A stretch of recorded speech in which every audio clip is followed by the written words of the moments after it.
호세아서 14장입니다. 호세아 14장 1절에서 9절 말씀입니다. 우리 같이 하나님의 말씀을 읽도록 하겠습니다. 이스라엘아, 내 하나님 여호와께로 돌아오라. 내가 불의함으로 말미암아 엎드려졌느니라. 너는 말씀을 가지고 여호와께로 돌아와서 아뢰기를 모든 불의를 제거하시고 선한 발을 받으소서. 우리가 수송아지를 대신하여 입술의 열매를 주께 드리리이다. 우리가 아수리의 구원을 의지하지 아니하며 말을 타지 아니하며 다시는 우리의 손으로 만든 것을 향하여 너희는 우리의 신이라 하지 아니하오리니 이는 고아가 주로 말미암아 긍휼을 얻음이니이다 할지니라. 내가 그들의 반역을 고치고 기쁘게 그들을 사랑하리니 나의 진노가 그에게서 떠났음이니라. 내가 이스라엘에게 이슬과 같으리니 그가 백합화 같이 피겠고 레바논 백향목 같이 뿌리가 박힐 것이라. 그의 가지는 퍼지며 그의 아름다움은 감람나무와 같고 그의 향기는 레바논 백향목 같으리니 그 그늘 아래에 거주하는 자가 돌아올지라. 그들은 곡식같이 풍성할 것이며 포도나무같이 꽃이 필 것이며 그 향기는 레바논의 포도주같이 되리라. 에브라임의 말이 내가 다시 우상과 무슨 상관이 있으리요 할지라. 내가 그를 돌아보아 대답하기를 나는 푸른 잣나무 같으니 내가 나로 말미암아 열매를 얻으리라 하리라. 누가 지혜가 있어 이런 일을 깨달으며 누가 총명이 있어 이런 일을 알겠느냐. 여호와의 도는 정직하니 의인은 그 길로 다니거니와 그러나 죄인은 그 길에 걸려 넘어지리라. 아멘. 호세아서의 이제 오늘 마지막 부분이거든요. 지난 호세아서를 통하여서 수없이 하나님 경고의 말씀을 들려주지 않았습니까? 그들의 죄악에 대하여서 하나님 그대로 전해주셨고 또 그들의 어리석음에 대하여서 하나님 그대로 보여주셨습니다. 그런데 오늘 호세아서 이 마지막을 통하여서 하나님 그들에게 어떤 말씀, 어떤 교훈을 주고 계십니까? 1절에 보면 이스라엘아, 내 하나님 여호와께로 돌아오라. 내가 불의함으로 말미암아 엎드려졌느니라.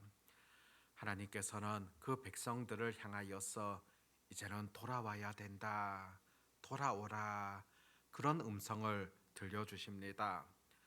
하나님의 백성을 향한 회복을 약속하시며 여전히 내가 너희를 사랑한다, 그런 고백이지 않겠습니까? 하나님께서 왜 그들을 돌아오라 그렇게 말씀하시겠습니까? 바로 1절에서 보았듯이 너가 지금 죄로 인하여서 엎드러져 있다, 죄로 인하여서 무너졌으며 죄로 인하여서 방황하고 있으며 그 죄로 인하여서 너희가 큰 어려움을 당하고 있다는 사실입니다. 사실상 이 죄라는 것, 그것이 바로 우리들을 무너뜨리는 것이지 않습니까? 죄라는 것이 바로 우리를 영적으로 병들게 만드는 것이라고 볼 수가 있습니다. 죄라는 것이 바로 하나님 사이와 우리 사이를 멀도록 만드는 겁니다. 그렇기 때문에 그 죄 가운데서 이제는 여호와께로 돌아와야 된다, 그런 분명한 하나님의 음성을 오늘 호세아 선지자를 통하여서도 우리에게 전해주고 있습니다. 그런데 돌아오라고 말씀하신 그 하나님께서 어떻게 너희들이 돌아와야 되는가 구체적으로 가르치십니다. 2절에 보면 너는 말씀을 가지고 여호와께로 돌아와서 아뢰기를 모든 불의를 제거하시고 선한 발을 받으소서. 우리가 수송아지를 대신하여 입술에 열매를 주께 드리리이다. 하나님께로 돌아옴에 있어서 너희들이 화려한 제사를 드린다거나 풍성한 재물을 가지고 돌아와야 된다, 그렇게 말씀하신 것이 아니라 너는 말씀을 가지고 돌아와야 할 것을, 말씀을 가지고 온다는 그 의미 자체가 이후의 내용을 보면은 자신의 죄를 인정하면서 하나님 앞에 온전히 회개함을 통하여서 입술의 열매를 하나님 앞에 드려야 된다는 것을 가르치고 있습니다. 실제 하나님의 말씀에서 인생의 죄에 대해서 가르쳐 주고 또 죄된 인생이 하나님께로 나아가는 그 길은 바로 온전한 회개 구하는 것에 있지 않겠습니까? 그때 하나님 모든 불의를 제거하시고 또 그 선한 바들 받아주시겠다 약속하고 계시는 하나님의 마음을 보게 됩니다. 하나님께로 돌아가는 그 길이 멀리 있는 것 결코 아니라고 볼 수 있고요. 또 하나님께로 돌아가는 것이 내가 많은 것을 준비해야 되는 것도 아니라는 겁니다. 하나님의 말씀을 근거로 하여서 온전히 하나님께 내 죄를 고백하며 온전한 입술의 열매를 드리는 것, 그것을 바로 하나님께서 원하신다는 것을 여전히 선지서를 통하여서 전해주는 핵심적인 그런 가르침입니다. 그때의 4절부터 보면은 이제는 하나님께서 긍휼을 베풀어 주시고 또 회복을 약속하시는 그런 하나님의 음성을 우리가 듣게 되어집니다. 내가 그들의 반역을 고치고 기쁘게 그들을 사랑하리니 나의 진노가 그에게서 떠났음이니라. 그들의 반역을 고쳐 주시겠다. 내가 그들을 기쁘게 맞아 주시겠다. 사랑한다. 그렇게 말씀하시는 그런 의미이지 않습니까? 기쁘게 사랑한다. 그런 표현을 볼 수가 있는데 이 말의 의미를 보면은 하나님께서 정말 그 마음속에 기쁨이 가득하여져서 하나님 스스로 자원하여져서 그렇게 너희들을 맞아 주시겠다. 그런 의미라고 볼 수가 있습니다. 그냥 너희들이 회개했기 때문에 억지로 용서하시는 그런 하나님이 아니라 정말로 그 회개하는 그 입술의 열매를 보시면서 하나님께서 기쁨이 가득하셔 가지고 그 죄를 용서해 주시겠다. 그런 의도라 볼 수 있습니다.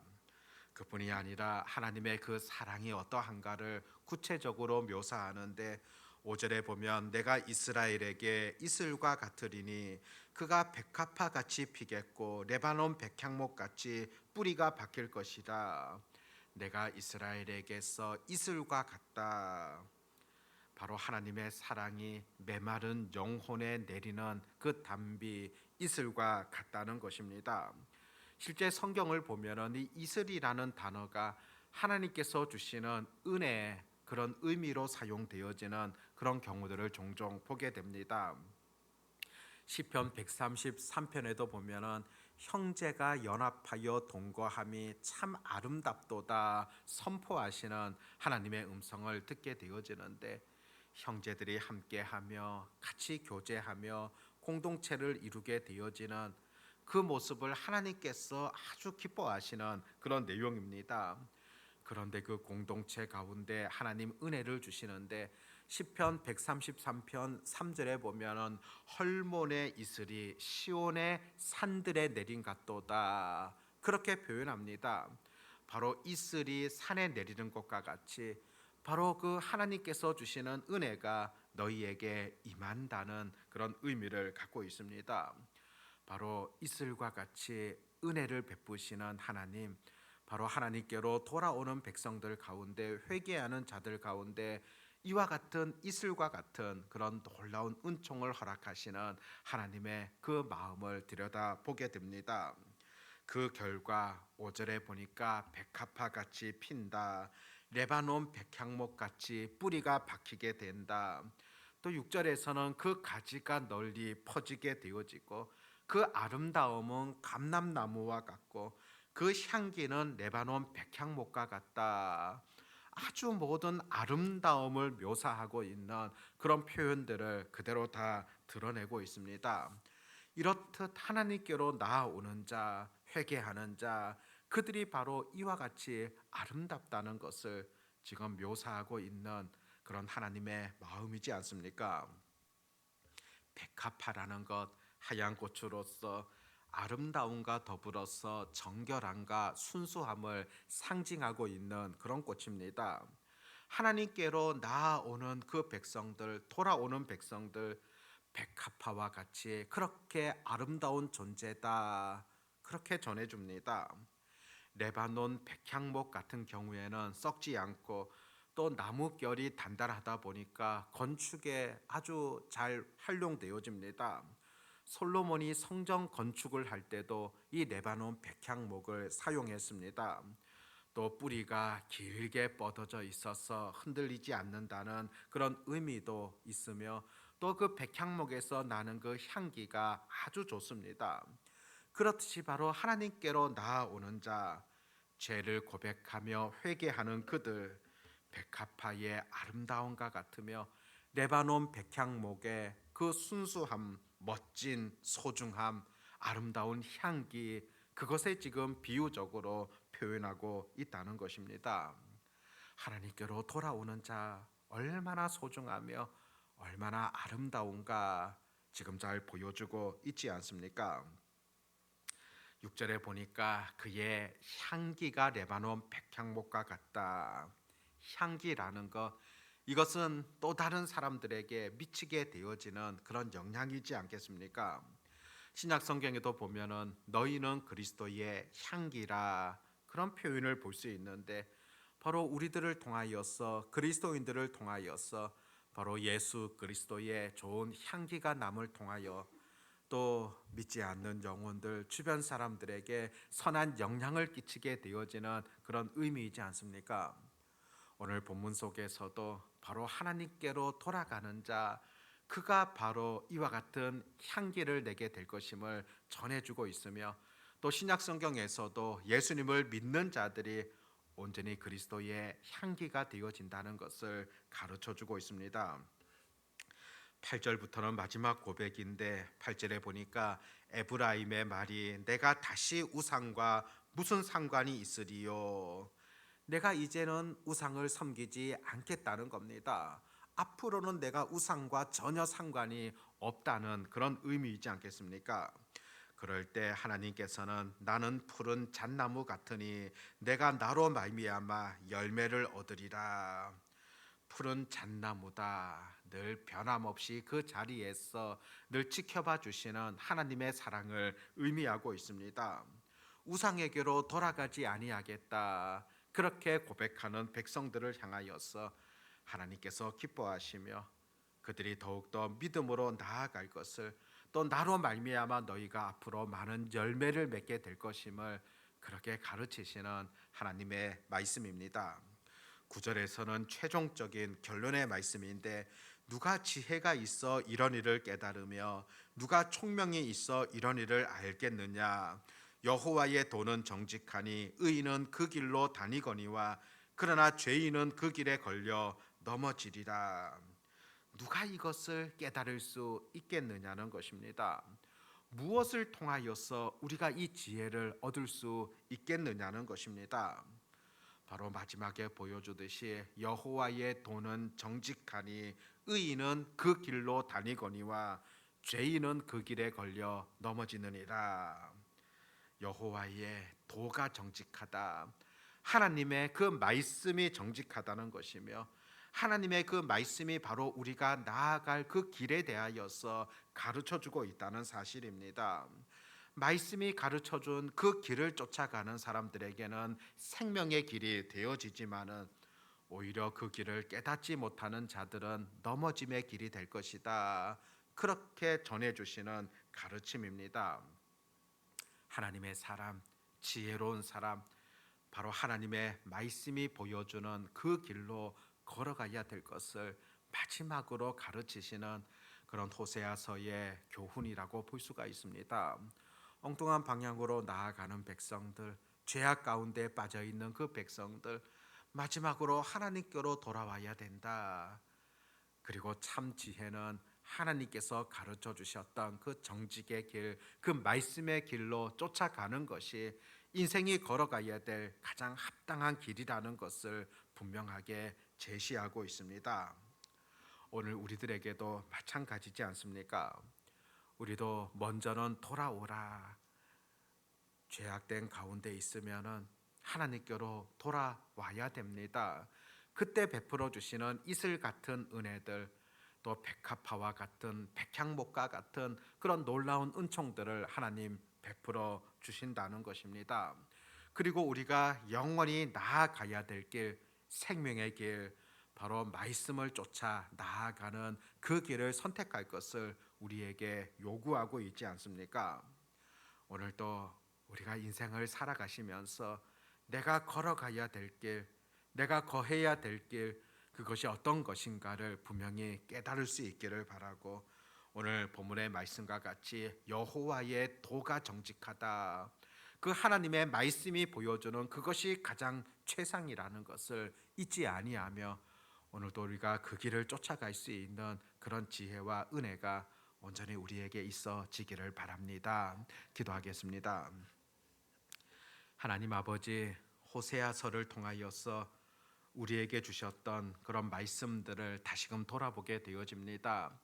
죄악 가운데 빠져 있으며 우상을 섬겼던 그 백성들을 향하여서 하나님 경고하고 계시지만은, 그럼에도 또다시 너희들이 돌아와야 될 것을 말씀하시는 하나님의 분명한 마음을 듣게 되어집니다. 하나님께로 돌아올 때 그때 참 소망이 있으며 그때 하나님께서 베푸시는 은혜가 있다는 것을, 또 그럴 때 백합화와 같이 또 백향목과 같이 가장 아름다움을 드러낸다는 사실들을 보여주고 있습니다.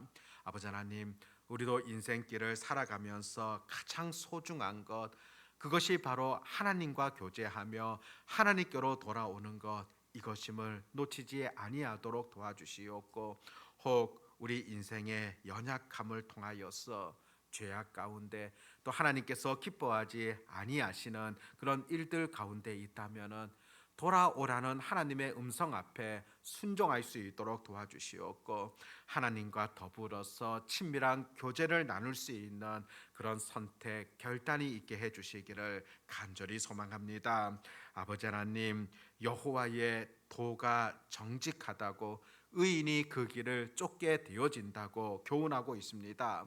하나님의 말씀이 가르치는 그 바, 그것이 우리가 걸어갈 최상의 길이라는 것을 놓치지 않게 하여 주시옵고, 오늘 하루를 살아가면서도 그 길을 쫓아갈 수 있도록 하나님 인도하여 주시옵소서.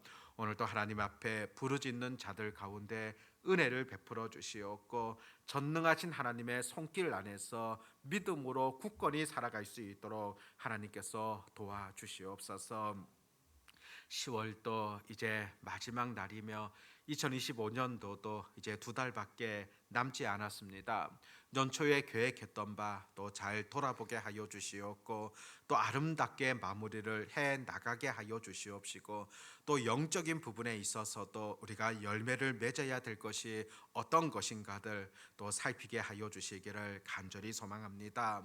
특별히 아버지 하나님, 또 전도 축제를 위하여서 우리가 기도하며 또 준비하는 그런 가운데 있습니다.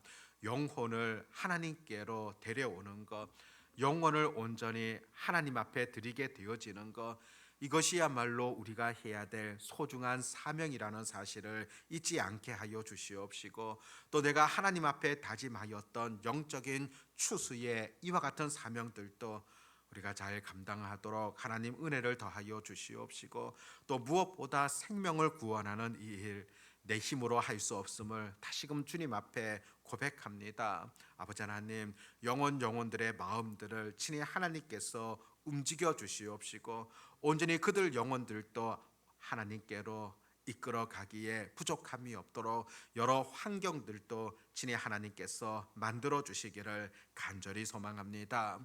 오늘도 부르짖는 자들 가운데 하나님의 놀라운 은혜를 베풀어 주시기를 간절히 소망하오며, 전능하신 우리 주 예수님의 이름으로 기도드립니다. 아멘.